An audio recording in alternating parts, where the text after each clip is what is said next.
In this video we'll discuss various types of date calculations।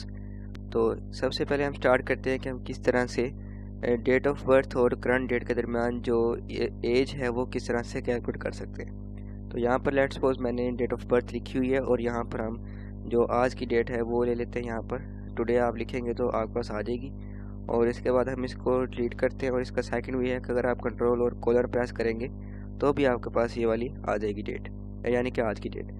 और उसके बाद हम डिफरेंस कैलकुलेट करना शुरू करते हैं। तो यहाँ पर आपने सबसे पहले इक्वल डेट डिफ टाइप करना है, उसके बाद ब्रैकेट को क्लोज कर ब्रैकेट ओपन करनी है और उसके बाद सबसे पहले आपने ये वाली डेट सेलेक्ट कर लेनी है और उसके बाद आपने जो टुडे डेट है वो सेलेक्ट कर लेनी है और उसके बाद आपने ब्रैकेट में वाई लिख देना है, यानी कि ईयर्स। और उसके बाद ब्रैकेट को क्लोज करके एंटर करेंगे तो देखें हमारे पास ईयर्स हमारे पास कैलकुलेट हो चुके हैं। और इसके बाद सेम फार्मूला को मैं यहाँ से कॉपी करूँगा, एंटर करूँगा और यहाँ पर मैं पेस्ट कर देता हूँ। और पेस्ट करने के बाद अब हमें चाहिए मंथ्स ऑफ द ईयर्स, तो हम वाई एम करेंगे।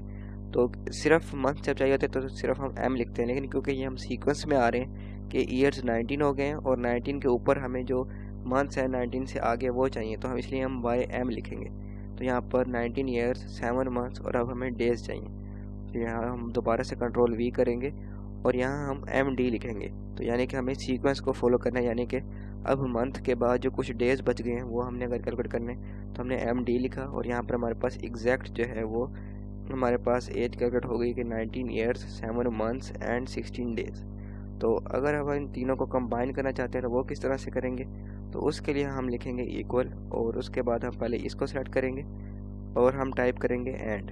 तो एंड बेसिकली डिफरेंट टेक्स्ट को कंबाइन करने के लिए यूज होता है। तो टेक्स्ट जो होता है वो डबल कोमाज में आता है, तो हम डबल कोमाज में लिखेंगे, हम स्पेस टाइप कर देते हैं पहले ईयर्स और उसके बाद हम इसके बाद भी स्पेस टाइप कर देंगे, ब्रैकेट क्लोज कोमाज क्लोज करेंगे, एंटर करेंगे तो मैं आपको दिखा दूँ। देखें 19 ईयर्स, अगर हम ईयर्स से पहले स्पेस ना लिखते हैं तो देखें ये बिल्कुल साथ क्लोज आता है, तो इसलिए हमने यहाँ पर स्पेस लिखी और इसीलिए हमने ईयर्स के बाद भी लिखी क्योंकि आगे हमने इसको ये 7 लिखना है, यानी कि 7 मंथ्स।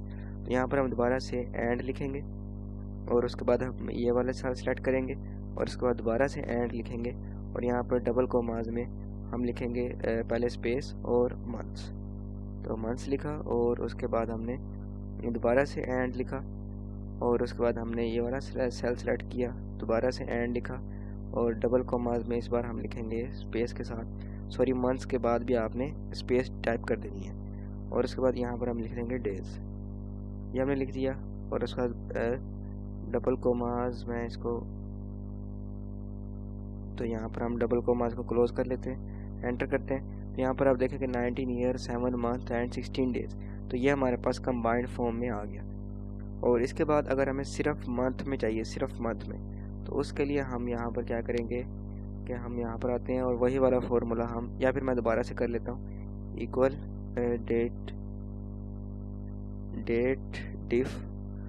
डेट डिफरेंस और उसके बाद ब्रैकेट को क्लोज करेंगे, ये वाली डेट सेलेक्ट करेंगे और उसके बाद ये वाली करेंगे और उसके बाद हम सिर्फ डबल कोमाज में एम लिख देंगे क्योंकि हमें सिर्फ मंथ्स में चाहिए। तो आप देखें 235 मंथ्स, ठीक है। और अगर हमें सिर्फ डेज में चाहिए तो हम यहाँ पर इसको सेलेक्ट करेंगे और हम वहीं ऊपर वाला फार्मूला कॉपी कर लेते हैं। यहाँ पर मैं कॉपी करूँगा, एंटर करूँगा और उसके बाद यहाँ पर मैं कंट्रोल वी करता हूँ और अब हम मंथ की जगह सिर्फ डी लिख देंगे, तो हमारे पास डेज़ में सारी एज जो है वो डेज़ में कैलकुलेट हो चुकी है। तो ये हमने सारी कैलकुलेशन कर ली।